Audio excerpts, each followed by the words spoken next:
Hello, welcome to our session.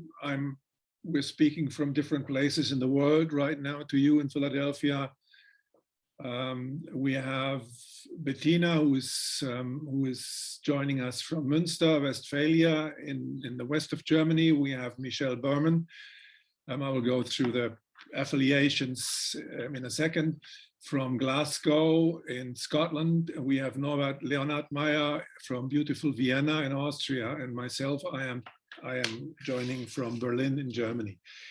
Our first presenter will be Michelle Berman, Professor of Criminology at the University of Glasgow and a well-known scholar in the area of violence against women and sexual violence.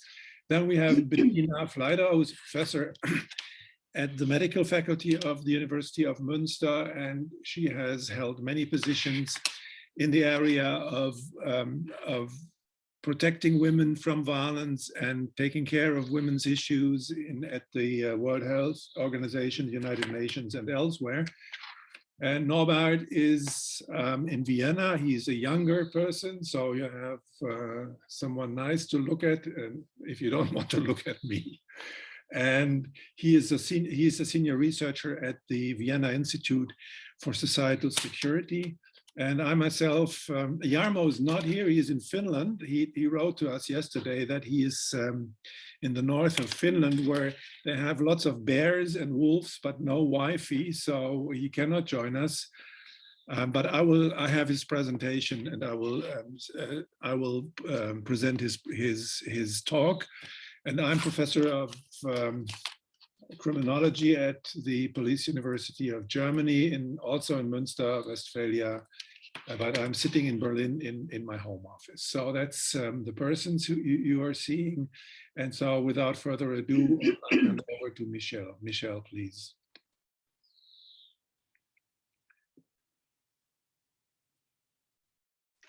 Good afternoon or good morning to everybody, wherever you are.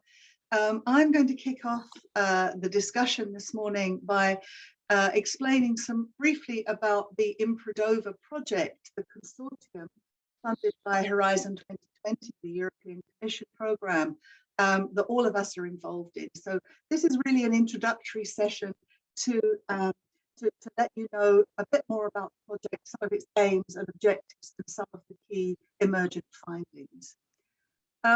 The project is, as I said, it's funded by the European Union from the Horizon 2020 program. It was funded for 3 years, but we recently got a 4-month no-cost extension for the project due to the impact of COVID on the fieldwork. So the project now runs to the end of August 2021. It involves 16 partners across 8 countries. And the 8 countries are Austria, Finland, France, Germany, Hungary, Portugal, Scotland, and Slovenia. So a real wide variety of countries with different histories of responding to domestic violence. To give you a little bit of the background of the context of Improdova, how it was developed, the wider context was that, as we all know, the impact of domestic violence is profound on individuals, on families, on communities. It has health, financial, and social consequences. And there are international standards for how police and other frontline responders, particularly health and social services, should address domestic violence, which are consistent with the Istanbul Convention. And for those of you who are unfamiliar with that, the Istanbul Convention is a human rights treaty of the Council of Europe against violence against women and domestic violence, which was opened for signature in 2011 for European states. But we do know that underreporting of domestic violence remains high, and we know that frontline responses is inconsistent across different jurisdictions. And we have very limited knowledge of how Istanbul Convention translates on the ground. And so against that background context, the overall aims of the Improdova project was to really examine how these international standards and guidance are currently being met, to identify any existing barriers or facilitators to reporting domestic violence, and most importantly, to develop policy practice solutions for those who are working at national and local levels to address domestic violence. As I said, the project wants to explore the frontline responses, and within that, we're focusing particularly on the police, but also on the medical profession, on social services, and also on NGOs, women's support sector. We have a particular focus on looking at the ways in which these organizations and agencies work together. In other words, the levels of interagency, multi-agency working that may or may not characterize the responses to domestic violence in different countries. We're really interested to know about the factors that are relevant for encouraging reporting, how these factors shape this interagency cooperation, to know more about the local ecosystems of response. We need to be very mindful of the different remits, responsibilities of frontline responders, and how these are interacting. So this is our key focus.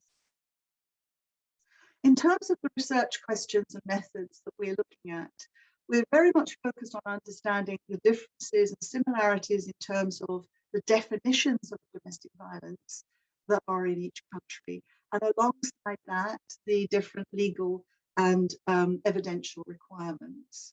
We're also really looking at the variable data sources that exist at institutional level in terms of official statistics and so on, but also on local agency data on domestic violence and how that's being used. Very important focus is that on risk assessment for domestic violence in terms of victim safety and in terms of risk of reoffending, and looking at the various tools and techniques that are being utilized in the different countries. Domestic violence training, some countries have quite developed training programs that are rolled out amongst frontline responders, others less so. We're very interested in what that training looks like. As multi-agency working, as I had said, is a real focus. And from last year, when the world changed, we shifted some of our emphasis with the support of our funders to look at the impact of COVID-19, particularly on the policing of domestic violence across these countries, but also in relation to how other agencies are acting as well.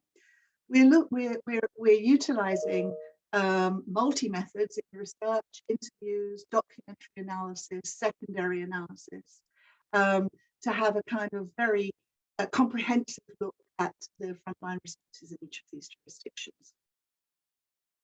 So let's look at some of our emergent findings. As you may have guessed, there is a huge variance in the translation of the Istanbul Convention, differences in national legislation and policies, and much of that is related to the conceptual understandings of domestic violence.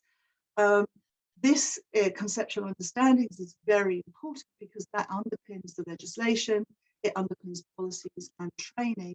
So, for example, we have some jurisdictions who have based their responses to domestic violence on a gendered understanding of domestic violence, seeing that such violence as a cause and consequence of inequality, but others that are where a gendered understanding is not as evident in the definitions or the policies.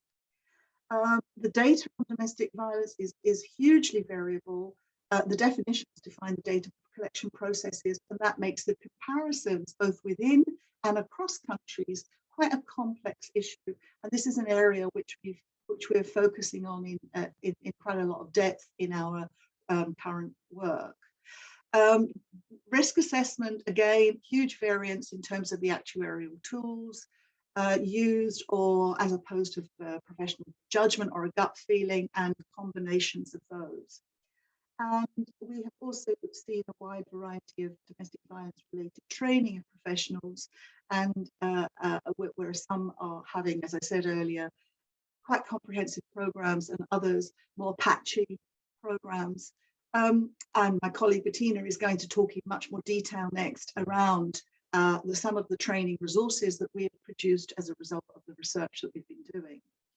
And again, multi-agency cooperation. is variable with different roles and remits and responsibilities. We found that the development of trust and understanding is really, really important, and that is more or less developed in different jurisdictions. And the importance of information sharing and communication is key, but that, as many of you will know, is fraught with problems and very difficult to manage. So finally, we've got lots of output for those of you that may be interested. We have a website, a blog, and a newsletter. We're on Twitter. We have produced some YouTube videos about some of our training resources. We've produced a raft of training materials for multi-agency cooperation. All of this can be found on our website, and a raft of academic and policy related publications. So thank you very much. I'm going to hand over to my colleague. I hope this has given you a sense of the project.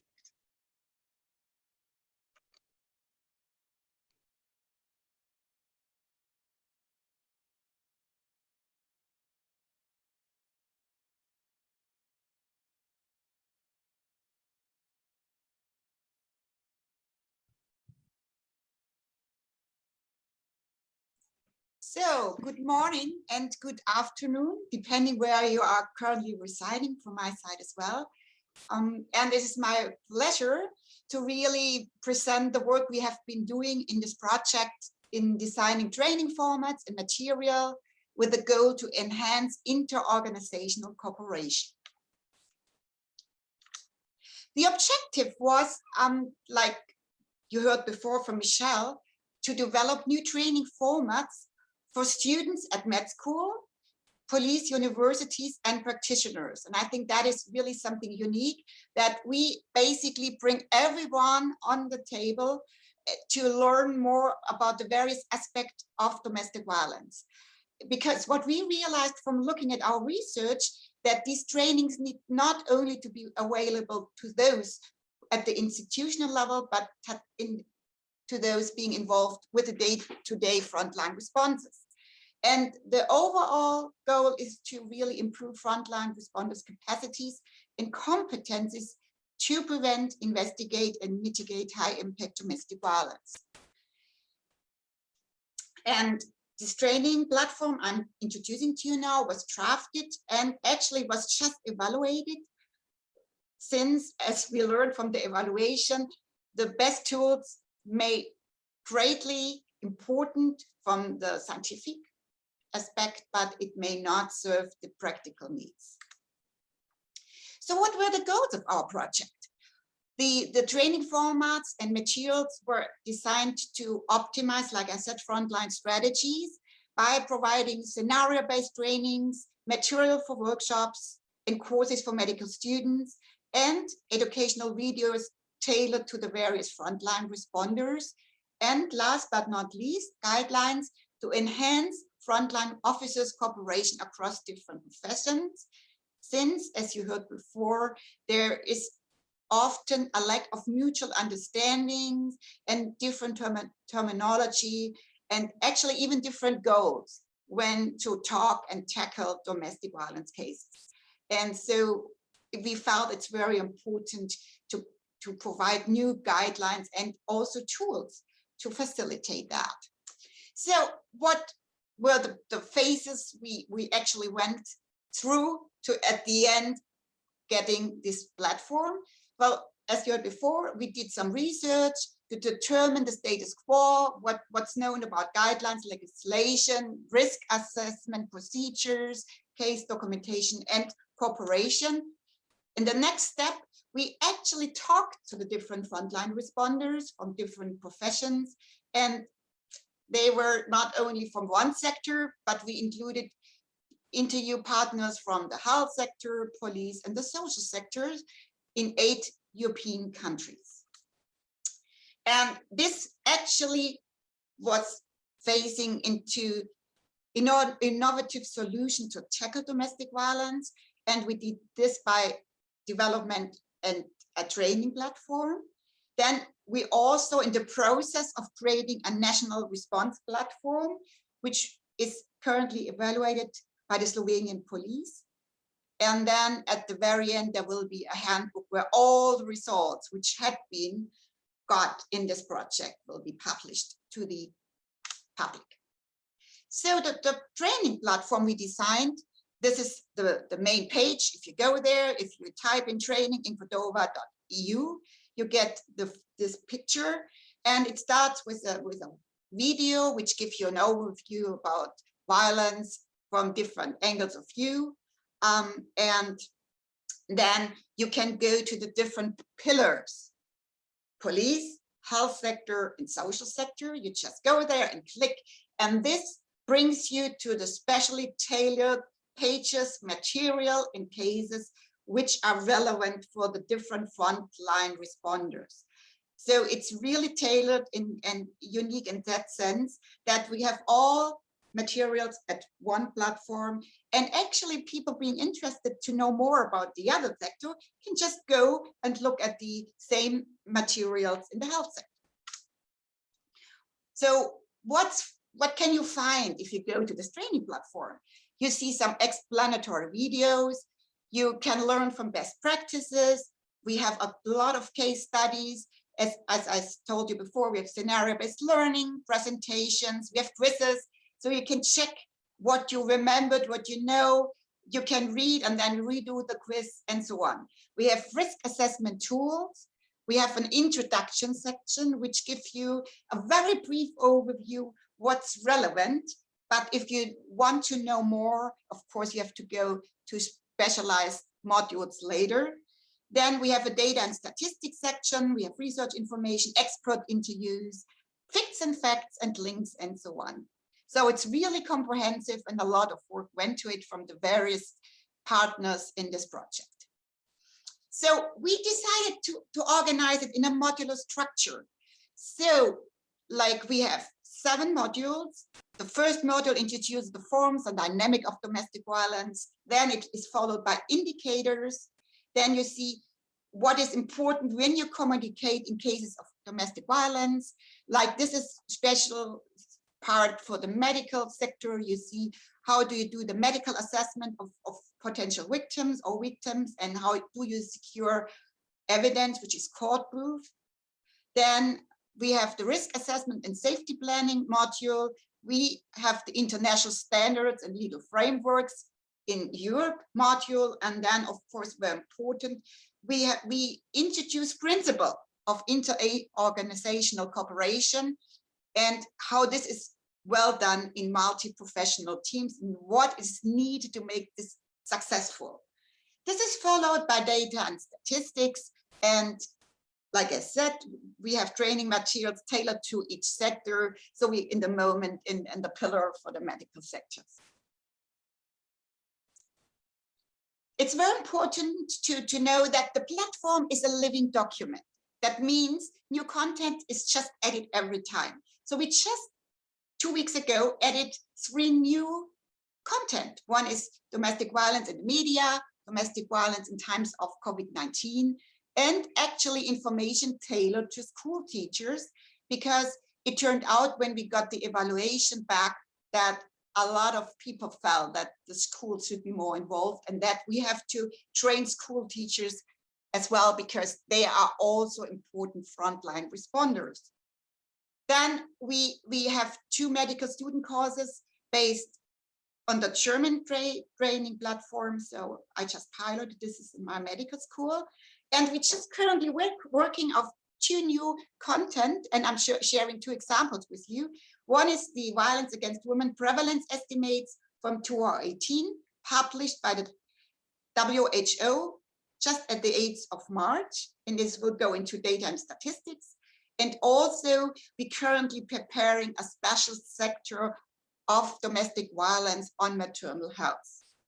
And so the training platform will be constantly actualized and tailored to the current needs, because we found this is very important as for instance, the pandemic evolves and new challenges arise and new knowledge is created. So this will go into the platform immediately, and this is the advantage of not having a printed handbook only, but a training platform which is online and can be adapted and optimized every time.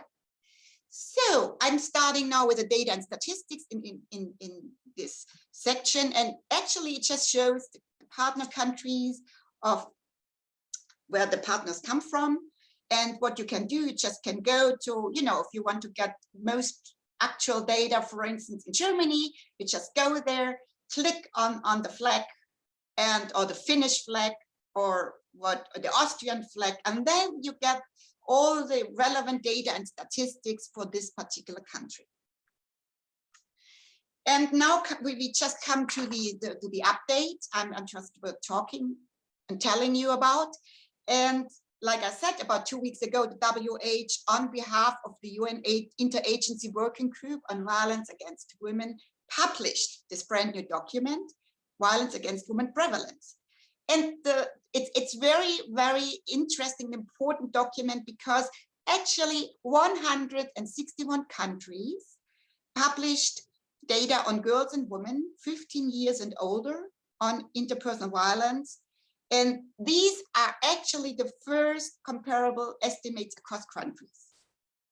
And the question is now, what did we learn and why it's important for our platform? Because what we learned from this new data is the following. It is still, as you can see, about 1 in 3 women experience once in their lifetime domestic violence, intimate partner, physical and sexual violence. That means, if you look at it globally, that about 700 million of women and teenage girls are affected. And as you can see, between 10 and 16 or 13%, depending on the countries, have been experienced that kind of violence in the past 12 months. But if you look at the data on the age groups of the teenage girls, so you see intimate partner violence actually hits early. About 1 in 4 of all teenage girls between 15 and 19 years old experience physical and or sexual violence. And at that time, when actually relationships unfold. So to summarize, it is still depressing that this number are still so alarmingly high. And despite many programs, progress has been slow. And why is that the case? And there are many reasons, and I only want to highlight a few. Reporting intimate partner violence or sexual violence, such as rape, still has a high social stigma and reporting rates are low. Therefore, we have to educate and we have to train. And gender-based violence is rooted in multiple and intersecting gender inequalities, not only in the least developed countries, but indeed globally. And we have to tackle that. And what can be done? And I can only, again, highlight only a few. And these are related to the training platform. Train first-line responders about gender violence and develop tools, as being done in this project, to foster interprofessional collaboration. But as I said before, girls experience violence at a very early age. And therefore, we have to intervene early, develop school-based interventions programs to tackle gender inequities, transform gender norms, and medical doctors, the police, and the social sector should be part of this. So we should train school teachers, as shown here, regarding domestic violence from various points of view. And we have to educate girls and boys. For instance, we have to train young people about gender respect and that violence is not okay, that they must convey the message to other peers that violence is not okay and that they have to interfere. So therefore, we develop, and we're in the process of developing more new material for school teachers and getting input from the various sectors. And as there are many data challenges still there and gaps. For instance, women age 50 plus are mainly not included in all this data just presented. So we miss actually violence against the elderly. We still lack standardized measurements of psychological intimate partner violence. There are a variety of definitions and measurements of financial economic partner abuse is kind of not really standardized. So in short, the training platform needs to highlight those gaps to stimulate new research projects. And this is also one of the goals of this training platform, so that various researchers and practitioners work together, look at this data, and then design new projects to tackle this. Next work in progress is our domestic violence in times of COVID-19 chapter. It's found in module 5. And I'm just sharing a video with you as an example how our videos are made and look like. Domestic violence in times of disasters. There are indications that domestic violence may increase in times of crisis. This is suggested by reports after September 11th and Hurricane Katrina in the USA, for example, and during the COVID-19 pandemic. Evidence around this is still developing and does not show a clear trend. While some countries have reported increases in crime reports or applications for protection orders during the COVID-19 pandemic, other areas have seen a decline or no change. The pandemic can escalate abuse by increasing opportunities for perpetrators. The fear and anxiety around quarantine conditions, as well as the economic strain on many families, also erodes support systems and closes down routes to safety for those affected by domestic violence. Those affected by domestic violence have fewer opportunities to report the abuse or seek support. Social networks and informal contacts are restricted, reducing the likelihood that the abuse will be recognised by others. There may also be fewer support services available.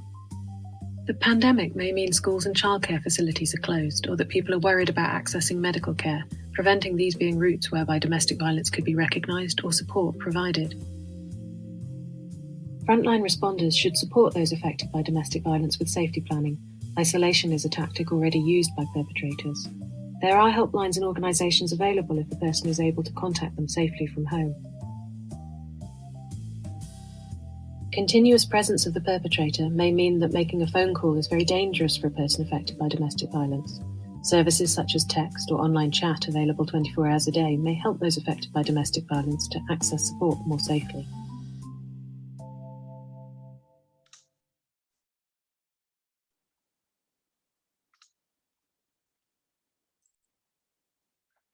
So we have produced about 12 of these videos, and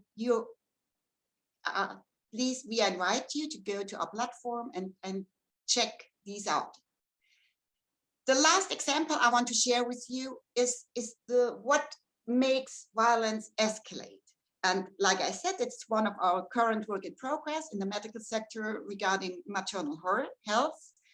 And what is known in the literature that actually strong indicator for an escalation of violence are if previous domestic violence was already present, that the severe forms of violence are present, like strangling, then the violence is happening frequently, and pregnancy and period after birth and the baby is at home.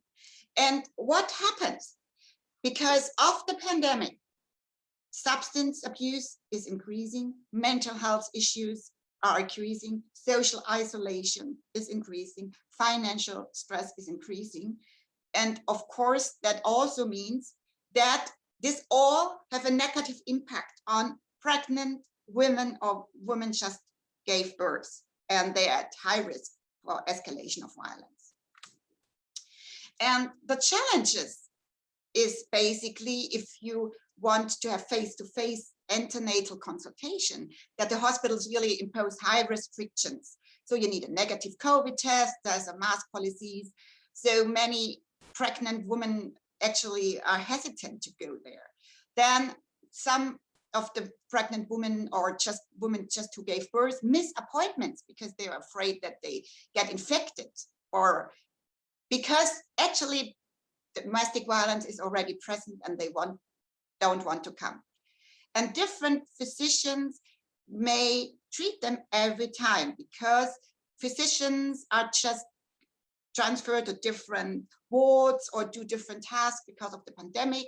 So the physicians just seeing the patient may not the ones knowing the pregnant patient.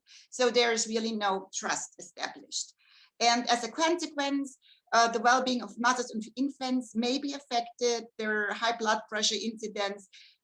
It's known already that even without COVID, newborns of mothers who experience domestic violence are more often transferred to neonatal intensive cares, as well as indicators of domestic violence are overlooked, and the mental health issues are delayed, diagnosed, or overlooked. And Infodova is just highlighting these challenges and actually prevents recommendation how you can really make this a more secure environment and period for pregnant women and even women just giving birth.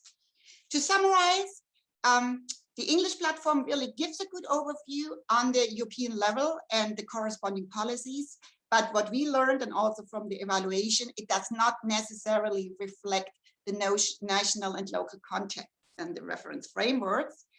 And so we decided as a best practice model for a local or national adaptation of a training platform, a German Infodova training platform. And if you're German speaking, you could actually access it here. And we hopefully get other national adaptations of the platform in the near future. So thank you very much for your attention.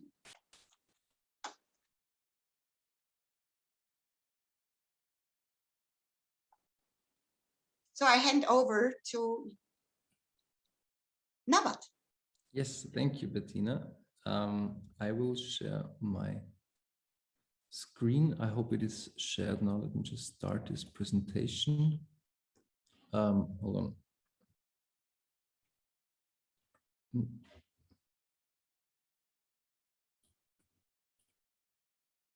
Are you seeing now the big presentation or the multiple slides?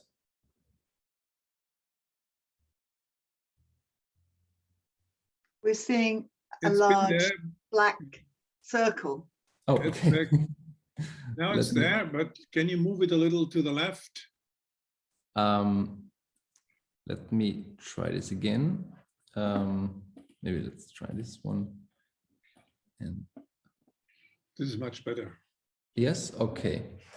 Well, good morning from my side as well. Thank you for the introductory remarks of Michelle and Bettina. Some points have been already indicated. I'm going to expand on. What I want to do today is to look at the data on domestic violence we were able to collect during the pandemic that was looking, as indicated, quite different in different countries. And just to expand a bit on the project context, we were, as everybody else, taken by surprise by the evolving pandemic and decided to issue a non-scheduled report on the impact of COVID-19 on domestic violence, and reacted within the last year to collect data, publicly available data, across three frontline responder sectors, the police, medical sector, and the social sector, and compile the first draft within the third quarter of 2020. And we were able occasionally to contextualize the available data with expert interviews of the different sectors. Just as a preface, this data update is still ongoing. We are monitoring the situation as it unfolds, and planning a sort of publication later this year. And for the purposes of this presentation, I would focus on mainly the first lockdown, the period until sort of the first half of 2020, and of 4 member states. I will look more closely into 4 countries and predominantly 2 sectors. Bettina gave some insight into the medical sector. However, the medical sector is the one where it's hardest to find any data specifically to domestic violence.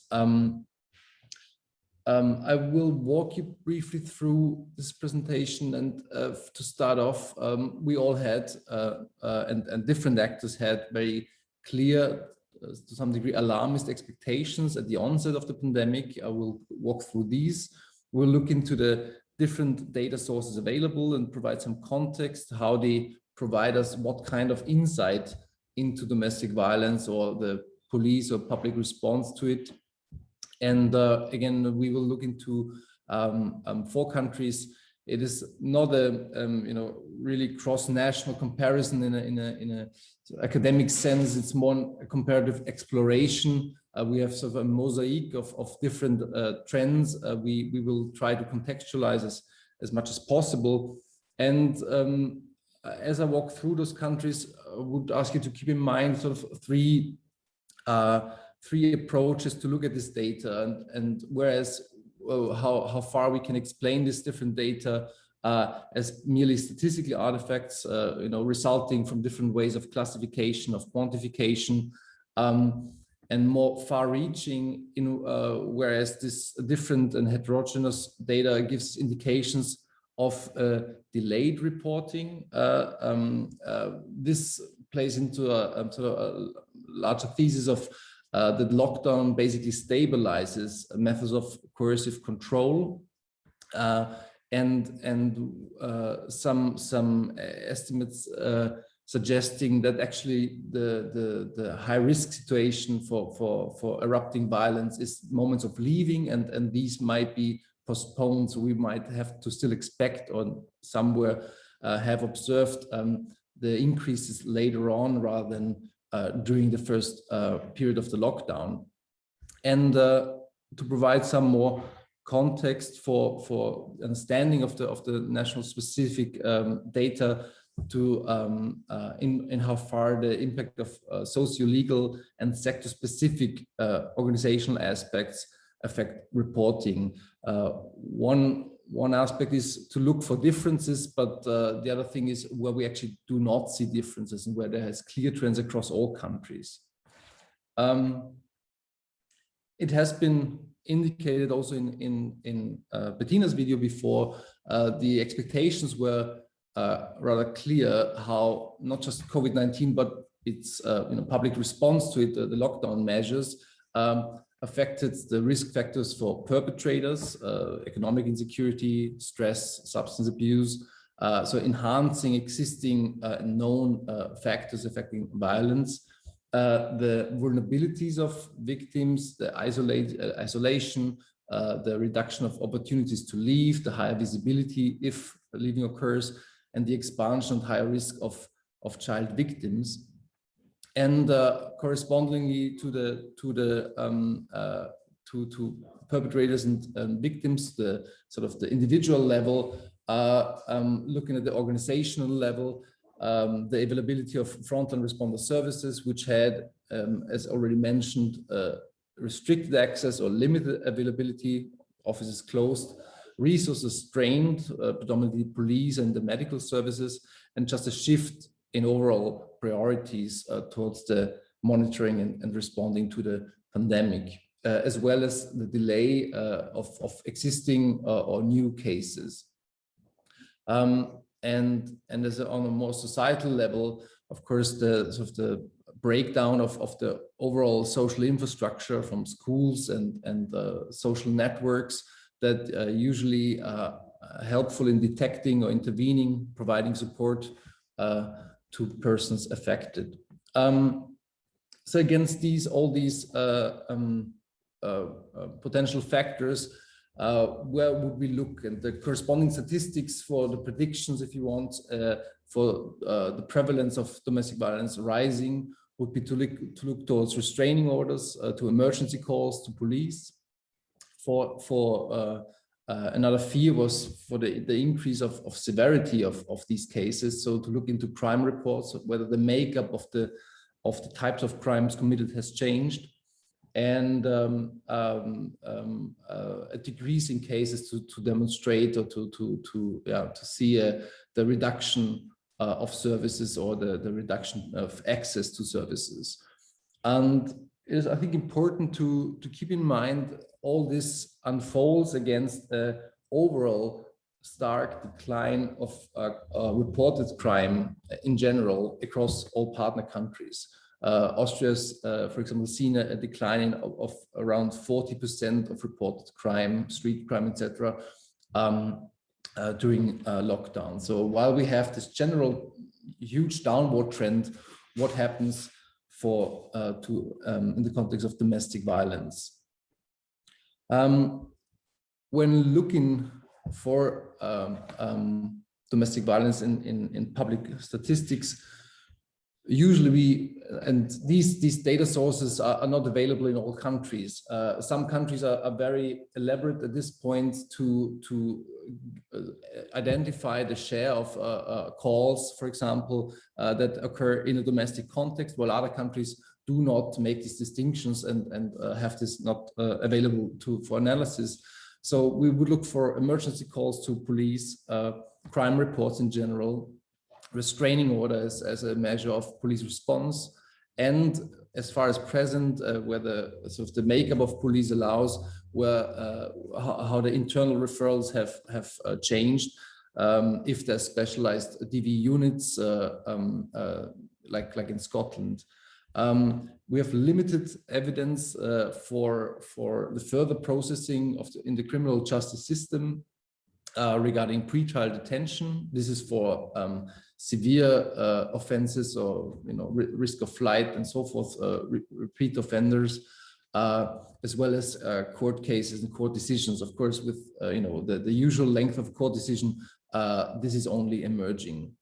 For the social sector, we look into calls to services, mainly a shift from visitations to calls and other mediated forms of contacting. There have been additional chats and forms of contact established in almost all countries.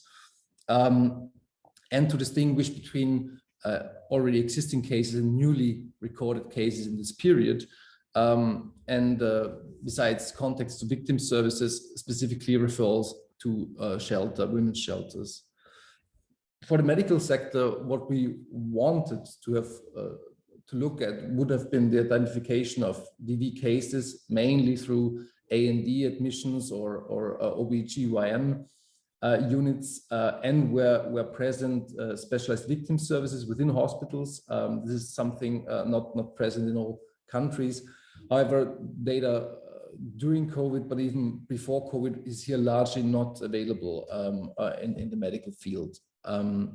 So I will omit the medical sector largely from going forward. So to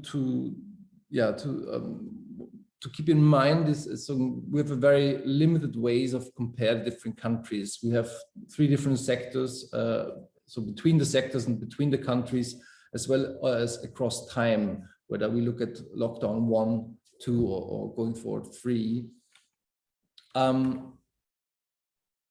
And I picked 4 countries now to look into a bit more closely, starting with Austria. I mentioned before, for the police sector, we had in general a downward trend of reported crime of 46%. And for the months March, April, and May, we saw an increase in the daily average of restraining orders, slightly increasing from 30 to 36 in April, not so much already in March, whereas the femicide rate decreased quite dramatically. For some reason, we observed for the previous years quite high rates in the beginning of the year. However, this was not the case for the lockdown. Again, I mentioned before, this might be linked to these severe forms of violence erupting in sort of crisis moments, often when the partner chooses to leave, when the divorce is coming through. So it's has to be seen in context. And here, experts fear a later sort of increase in the severity when these opportunities become more available. expanding on this sector to the criminal justice system, where all forms of imprisonment generally decreased. But what remained consistent was the number of pre-trial detention against alleged offenders in a domestic violence context. Here we talk about severe cases, repeat offenders, high-risk cases, for whom it's a minority, of course, but for whom pre-trial detention is issued.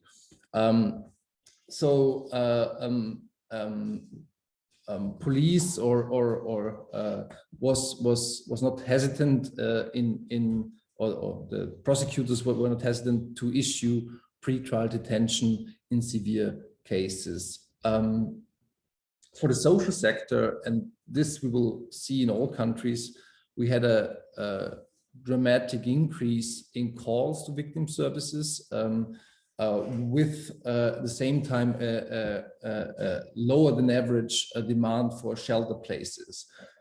Shelter places we'll see only sought for after a few weeks or even months after the first lockdown. Sort of this leaving situation occurs then quite a bit later. In Finland, here we have some sort of interesting opposing developments. On the one hand, reported crime in a domestic violence context drops in the first half of 2020 of about 12%, while emergency calls in relationship to domestic violence increased by 30%. So there must have been in some way a heightened awareness, whether it's of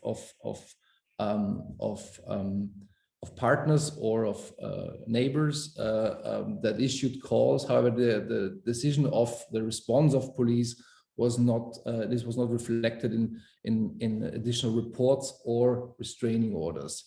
For the context of restraining orders, here a few years ago there had been an introduction of a fee actually for rejected applications for the to be paid for the applicant if the restraining order was not successfully or positively decided. And since this has been has been in effect, there was a continuous decrease of restraining orders in general. So this has to be seen in context. Also in Finland, as we can see in the graph below, shelter referrals decreased until July.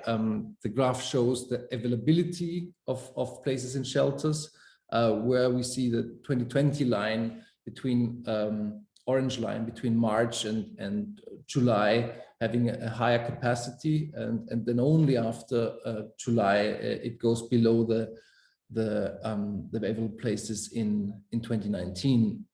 So also here we see a delayed uptake rather than an immediate looking for shelter spots. Most dramatically, on the first look anyway, is the development in Hungary, where crime reports, DV-related crime reports and police measures or responses to these crime reports decreased dramatically. You can see in the graph below between blue 2019, this is reduction by a third or something like that in each month. However, Hungary is a specific situation that they not only count general like crimes of coercion or assault in a domestic context, but they have a criminal code offense, domestic violence itself, looking for the specific offense, which is counted much more infrequent than general offenses in a domestic context. Here we see an increase from 201 to 330 in 2020. The preliminary analysis suggests that crime reports are only counted after the inclusion of the investigative process, not on initially for when the report happens. In addition, there's a high latency of domestic violence cases, as only aggravated assault battery is an ex officio crime the police has to investigate. Otherwise, it's upon the victim to file a domestic violence complaint. Taken in the context of the limited access or availability of service or ability to make such complaints, here we have to take this into account when looking at this at these huge differences. So the expectation must be that these numbers for 2020 rise, but rise with quite a delay. For the social sector, again, a similar trend emerges as in other countries. We have a doubling to the victim services in April, while the access to shelters here also slightly increased. As a fourth country to look at in Portugal, we observe across the first 2 quarters of 2020 a decrease in crime reports, and only in the 3rd quarter we reached the levels of 2019. Interestingly enough, while reported crime has dropped, the issued restraining orders increased by 26%, so that's quite significant, as well as programs for aggressors, as they're called, and teleassistance for victims by public authorities increased as well. So these are crime reporting does not follow follow the trend of other public measures. Again, for the social sector, we see a doubling, at least doubling of support requests, and after lockdown, this is not only met, this is also met by actual face-to-face contact. One interpretation we have heard of the social sector practitioners for this increase in calls for the helpline was even for existing cases that there was a heightened insecurity about whether cases are still ongoing, whether they are still processed, whether they come to a halt. So there's not just new cases which came into contact, but it's as the increase in face-to-face contacts demonstrates, it's not just explained by sort of a heightened contact of existing cases. To briefly sum up these propositions made, I think there is in a few countries examples where we have to be very careful to not to quickly interpret the trend. The examples are for downward trends in these instances of reduced restraining orders or reduced crime reports as an actual decrease. Here we to some degree we have it just to wait for the data to come in or for the processing of these cases. However, there have been disincentives in Finland with a fee to pay, a potential fee to pay, as well as with the demand for victims' activation to report domestic violence in non-official, ex-officio crimes to police. So heightened thresholds for victims to report these crimes.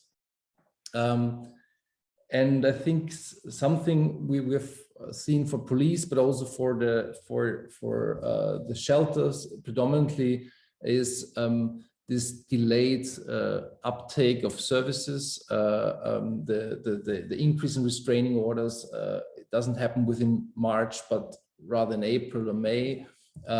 Uptake of shelters only in Finland only exceeds 2019 in July. And reported crime in Portugal going down the first quarter. And I think this assertion that you need an opportunity to leave and you need a positive expectation when approaching a public authority that your case is actually going to be processed, responded to appropriately, that you're heard, and so forth. This importance for victims to address services, I think is demonstrated or is it indicated in this latency period of the first few weeks or months. And we've talked about differences between countries, but I think it is important to keep in mind that these differences haven't been observed everywhere. In all countries, the emergency and hotline calls within the social sector have increased, partly due to an increase in insecurity of existing cases, but as well as new cases processed. And here the trend was very uniform. The more heterogeneous trends are within predominantly the police sector, to a degree within the countries, but also between the countries, where we have, demand for police is not matched by crime reports or further police responses, or in Portugal, the discrepancy between crime reports but not issued restraining orders. As said before, the black spot, if you want, here remains the medical sector. Of course, during COVID, been predominantly affected, but there's very few sort of systematic data on domestic violence victims available in all countries.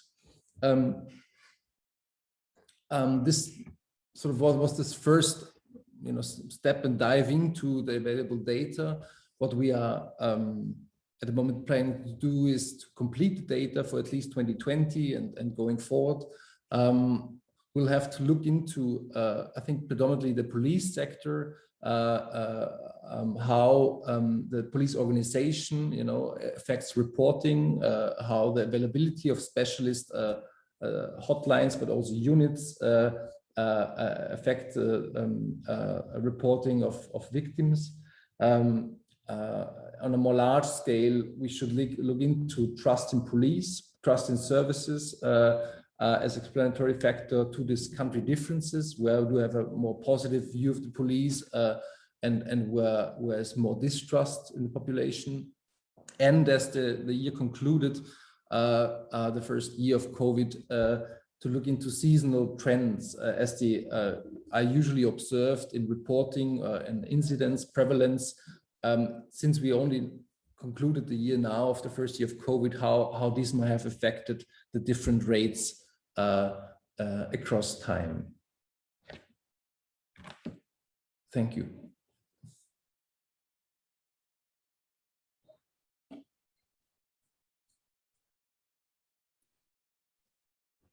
Norbert, may I ask you to get the Jarmo's presentation on the shared screen? Yes.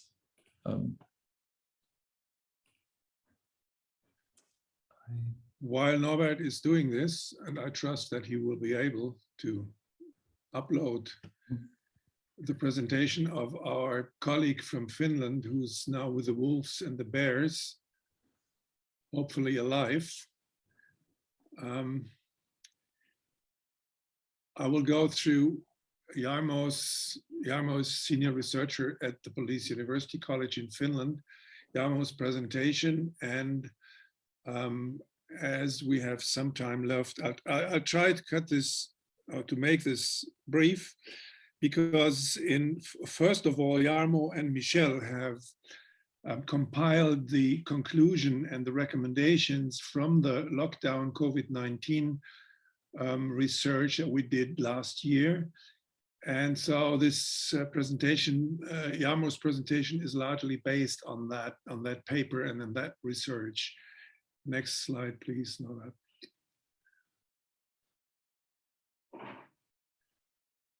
So some of what I'm saying, of what I'll be saying, has been mentioned before.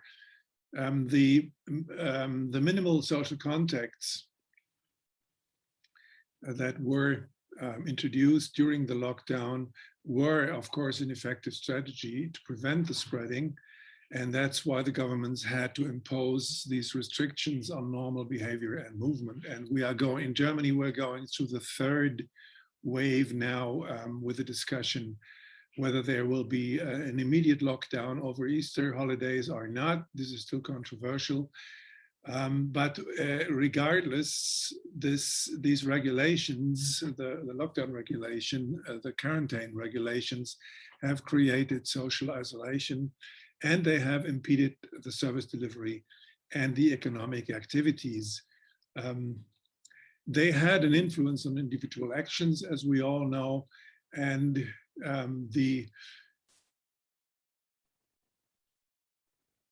as we are all witnessing, this does something to us. I mean, mentally, psychologically, as our social relations are concerned, seeing friends, seeing family, and also for the household economies.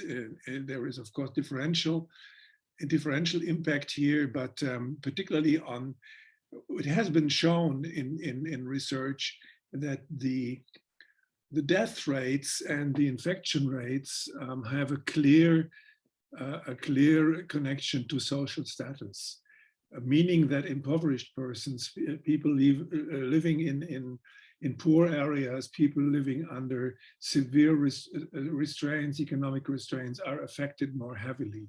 So they are affected more heavily by the virus and also by domestic violence. I run through this briefly here. If people live in adverse living conditions, they tended to get worse through an accumulation of disadvantages. This affects health issues, substance abuse, crime, violence, etc. There are situational factors and random factors, and there are more recent factors and adverse changes in living conditions through the quarantine measures. So what happens to domestic violence in these exceptional conditions of social isolation?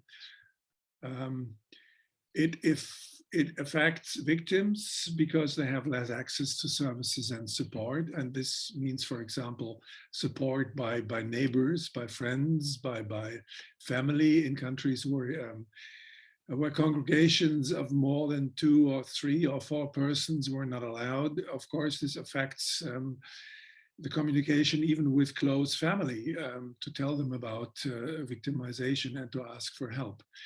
On the part of perpetrators, it is quite clear that the opportunities to commit violence, to control partners, to use all kinds of psychological, physical, and other violence against partners have increased, have extended through the lockdown periods, and the intervention and delivery of services was inhibited. People couldn't go and have a face-to-face conversation. Sometimes they couldn't even access the services. As Norbert has pointed out, there was increased demand on services. Very often they had to do, not necessarily seeking shelter accommodation, but getting information about what to do during the quarantine measures, and to learn about what they could do in their families and so on. As has been said, extended opportunities to commit violence and the services were reduced.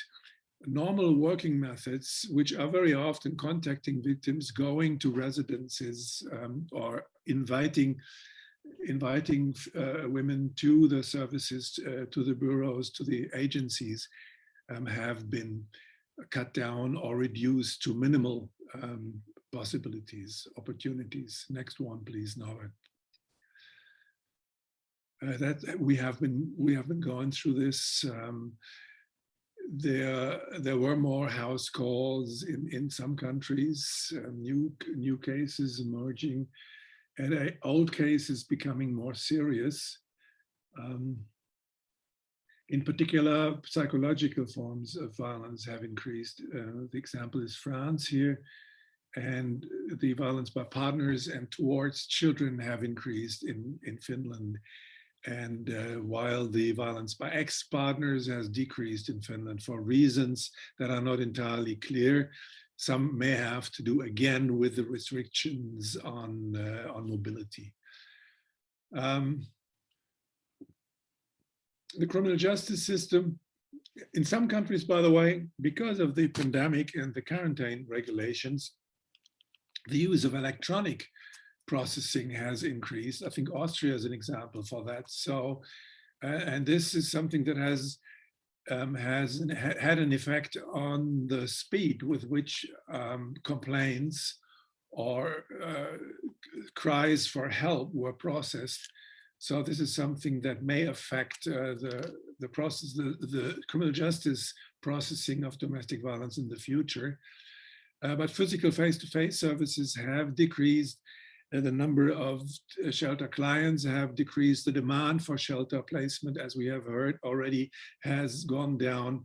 And the number of visits to social services has also decreased during the lockdown period. But keep in mind, please, as Norbert has mentioned, that after the lockdown period had ended, was finished, numbers went up. So there is many things we still have to explain.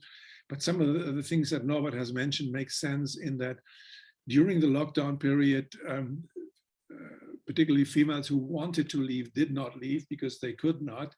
But then when the lockdown was ended, the leaving was initiated. And as we know from research, particularly on serious escalations, including femicide, the likelihood of severe violence increases when the female partner decides to leave and communicates her intention to leave.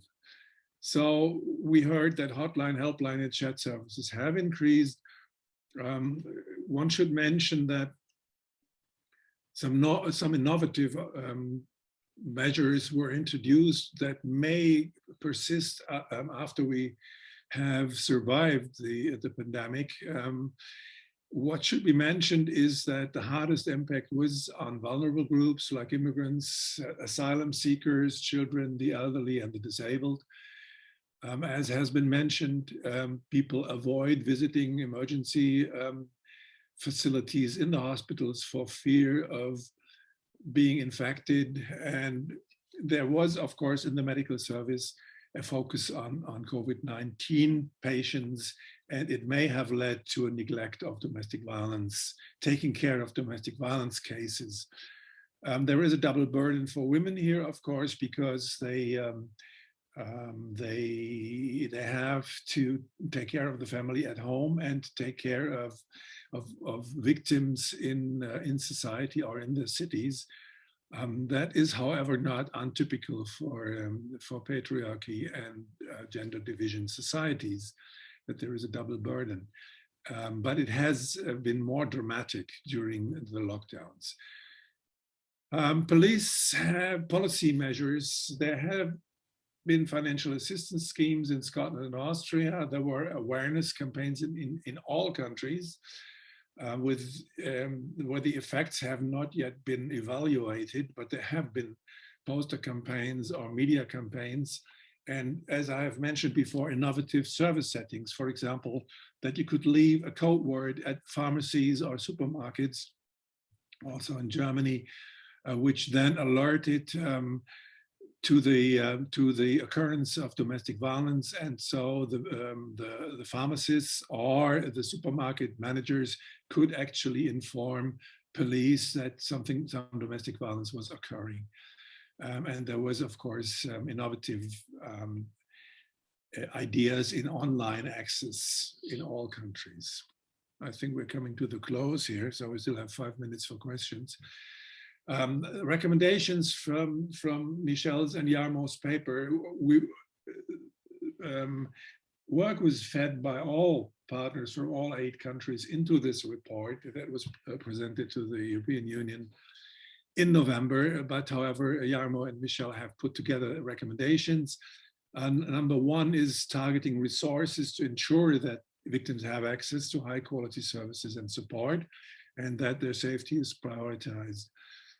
In order to maintain services, government should offer extra financial support, not only for frontline responders, but also to effective NGO services. NGOs have proved to be very important during the quarantine measures.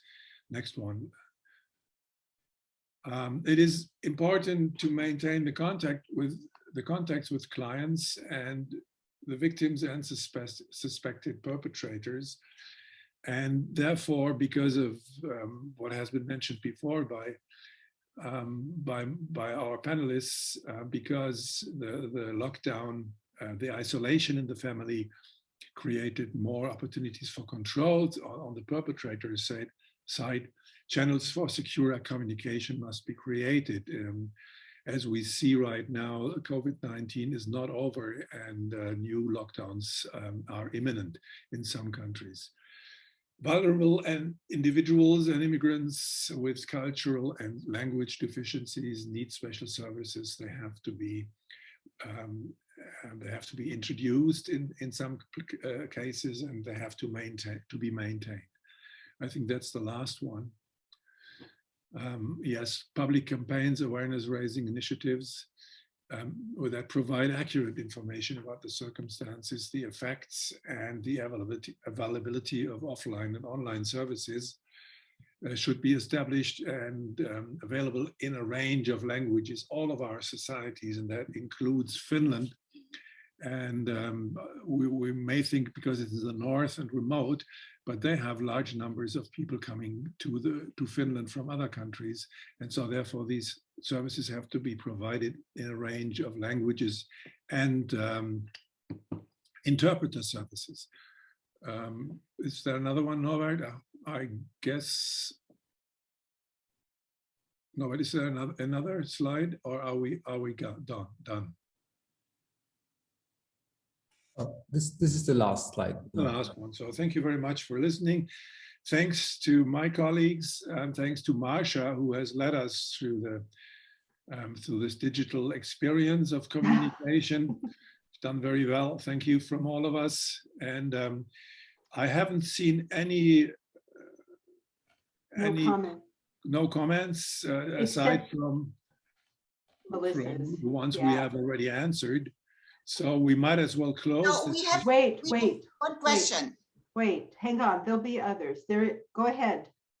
There's Go one ahead, Bettina. question. He said, who is authorized to add the new contents on the training platform? That was the question we got. Yes, currently it's the Münster team led by me. So we are putting everything online on the platform, on the German and on the international platform. So the partners provided information or text, and then we just assemble it. We produce some pictures.